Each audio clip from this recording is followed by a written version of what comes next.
سڵاوتان هەبێت.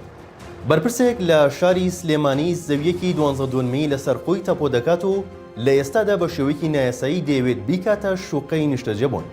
ئەندامێکی پەرلەمانی عێراق ئاشکرای کرد کەسێک کە لە سەردەمی دوو ئیدارەی 12 زەوی لەسەر خۆی تاپۆ کردووە و ئێستا داوێتی بە 4 کەس بۆ ئەوەی بیکەنە شوقەی نیشتەجێبوون.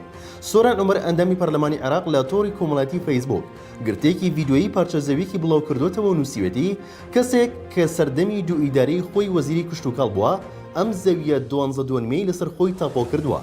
ڕوونیشی کردوتەوە پاری زەویەکەش ئەنجومەنی وەزیران بۆی سەرف کردووە و 1 دیناری نەداوە.